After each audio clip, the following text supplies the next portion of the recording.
Hey everybody, I'm Jesse, and welcome to another edition of Gen X Thinks.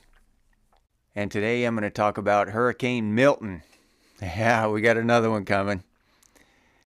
But before I get into that, I'd like to thank the new members of the channel, everyone who's joining the membership. Thank you for that. That's really cool. I'm making extra content for members on about topics that I don't normally discuss on the regular channel, so that's a cool thing to be able to do. So thank you to those who have become members and are joining that discussion over there. I really appreciate it. Now, Hurricane Milton. Now that first one was Helene, and all the forecast models had it going up north, which it did. I've been here in Florida long enough to remember when those spaghetti models, that's why they started being called spaghetti models, because they went everywhere. Nobody knew where these things were going to go, and the forecast models and these different spaghetti lines, they went everywhere, and sometimes they would even veer off away from every model, and everybody was wrong. But they've gotten it down pretty close now, so they can track these things, days into the future. So when they showed it going, that last one going up north, I knew some of the outer bands might contact us here where I live in Central Florida, but I knew that the main bulk of the storm wasn't going to hit us, so I wasn't really too concerned about it. Now, it did go right over the panhandle of Florida and then up north and deep into the mountains and stuff, which I've never seen before. I've seen a lot of hurricanes in my life being from Florida, and I've never seen one go that deep. Usually they come even just across the flat land of Florida. Coming across Florida, they'll peter out. As soon as they hit land, they normally just stall out and kind of, it'll remain a tropical storm, but they downgrade fast once they hit land, once they get off of that warm water. But Helene just kept going, kept on trucking all the way up into the mountains like a damn goat or something. So, I don't know. Pretty weird if you ask me. But today we're talking about Milton, and it's out there in the Gulf, and every forecast model has it coming right at Tampa. So I'm pretty confident that it's gonna enter Florida right around the Tampa area. So, we're going to get some good weather here. And depending on which way it tracks, once it hits land, it could come right over the top of me. Very possible. But the best thing we can do as Floridians is prepare. They're gonna most likely evacuate the coastal towns and cities just because of the storm surges. It's gonna be bad there. So thoughts and prayers with those people on the coast. They're gonna be in some real danger. And as the storm moves inland, like I said earlier, it should peter out. It should just lose strength pretty quickly. And that depends a lot on how fast the storm is moving. So to learn a little bit about these storms, the big number we always hear is wind speed. Okay? And that has a big effect on how powerful the storm is. That's the wind going around the storm like this. That wind speed is what does all the damage. But another really determining factor, a determining statistic about the storm is the storm speed itself. How fast is the storm moving?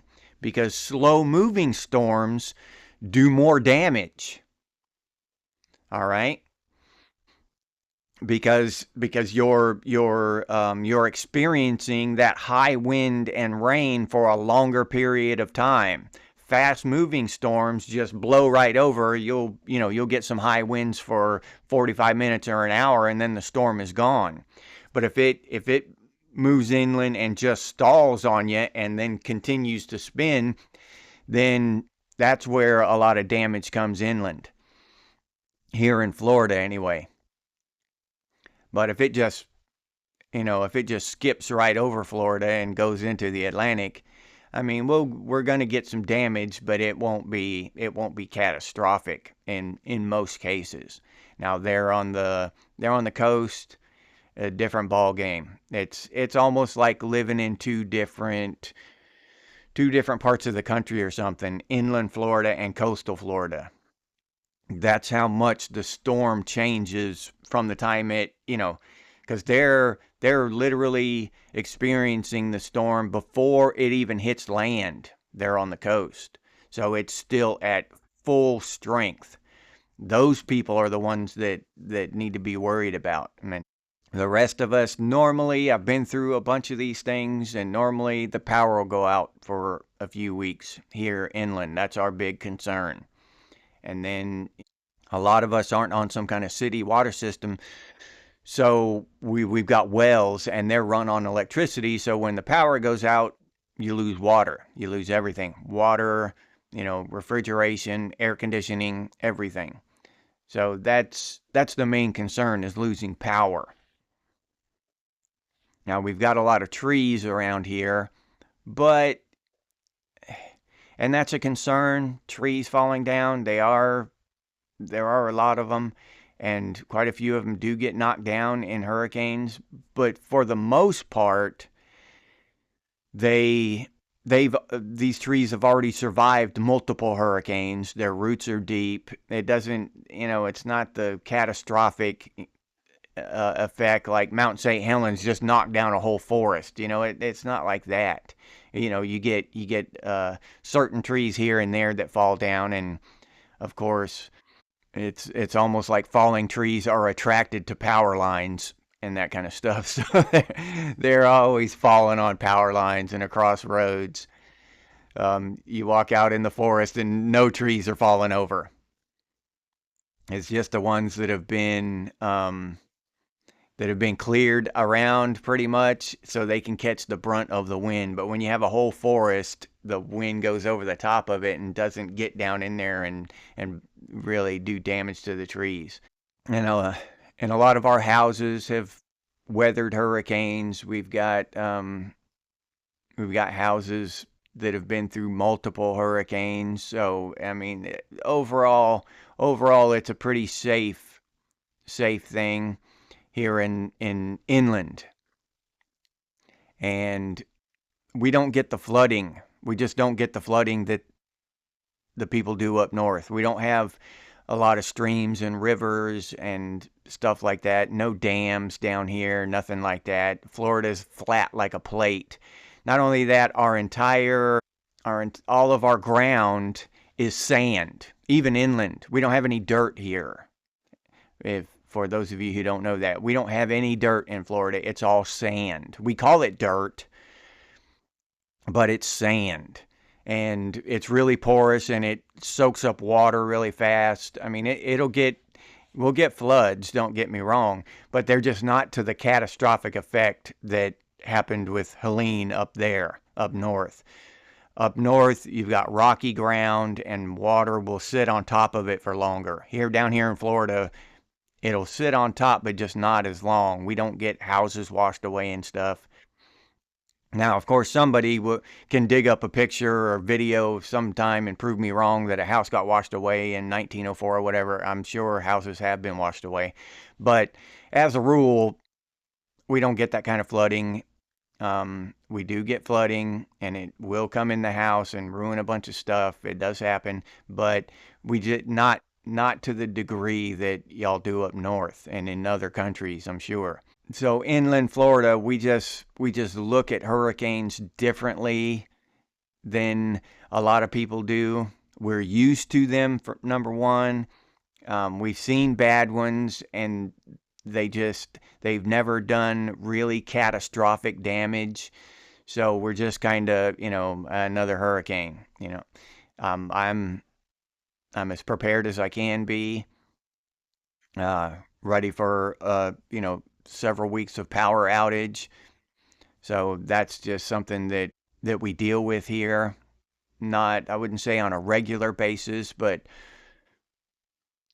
a lot of us have had to deal with it multiple times in our life. We're not completely strange to it. We don't get completely lost when it happens and have meltdowns. From what I'm seeing, this is supposed to be like a category 3 or category 4 by the time it lands at Florida, and it's going to go right across from west to east and go out into the Atlantic.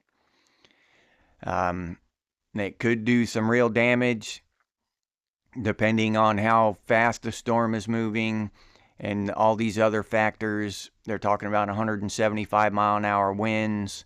Whether we see any of that where I am or not, it's all up in the air. We won't know until the storm hits. Literally. Because even if we're in the path of the storm, there's a big arm on all these storms that tracks around, and it depends on where that is. It's like hands on a clock. It could be anywhere around the storm, and it just depends on where that is when it comes across, because whoever's in the path of that arm is going to get the worst weather. Tornadoes can spawn off of that thing, and lots of rain and wind. So, and of course, anybody in the direct path of the storm will get the worst weather. If the eye crosses right over your front doorstep, yeah, that's not the best place to be either. So for any of my Central Floridians who have not experienced this before, you're almost too late to start stocking up on water and that kind of stuff. You need to keep that stuff on hand all the time. Just, food, water, a way to cook food, that kind of stuff, a way to sanitize water in case you do run out. These are just things that Floridians know to keep on hand because hurricane season lasts all the way into November. And we've learned that. So if you're new to Florida and you're wondering what to do, you still need to try. I mean, you need to get as much water and food as you can, because the stores will be emptied. When the power goes out, you can't get gas. You need to think about those things before it's too late, and get them now. Even if you have to drive out of town somewhere, out of the path of the hurricane where nobody's buying it yet, it's worth it. Because several weeks without electricity is not a joke. You need water to flush toilets, fill up your bathtub right before the storm gets here. Fill up your bathtub. If your power doesn't go out, just drain it. But if your power does go out for a couple weeks, you can use that water to flush toilets and stuff.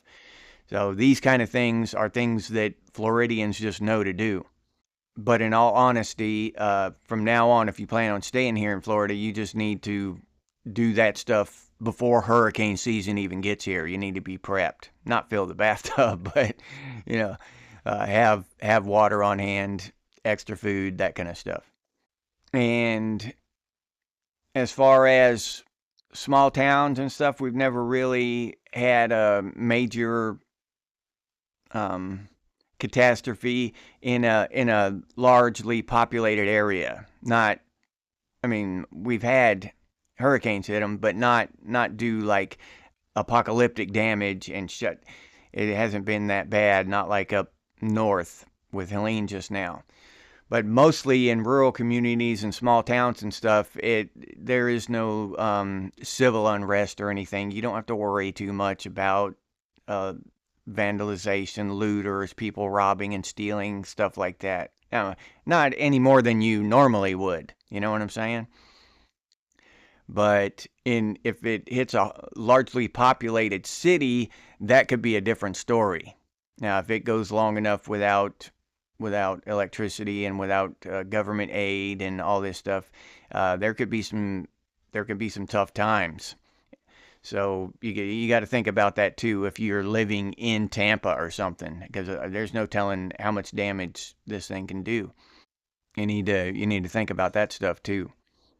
But self-defense is also a priority in the aftermath of the hurricane, because you just don't know how long, especially after all of this with Helene, there's so many resources going up there and so much, how much are they going to have left over? They're not helping the victims of Helene up there. So our government. So expecting them to come to our rescue down here is pretty much a joke. So you need to look after yourself and just make sure, all the locks on your doors are strong and be prepared in that way, just in case. I mean, it couldn't hurt in the days leading up to this impact. Other than that, I can just say stay safe, be smart. If they tell you to evacuate, get out of there. That's your best option. You can always rebuild. You can always start over. And I'll leave you there. If you enjoyed this video, please like, subscribe, and comment. If you want more content on different subject matter, you can always become a member of Gen X Thinks, and I'll put that link down in the description, or you can go over to the channel page and join from there. If you'd like to support the channel, you can do so by clicking on that super thanks button down there. I appreciate that. For those of you who do it, thank you very much. Or you can head over to Buy Me a Cup of Coffee and buy me a cup of coffee, and I'll put that link down in the description.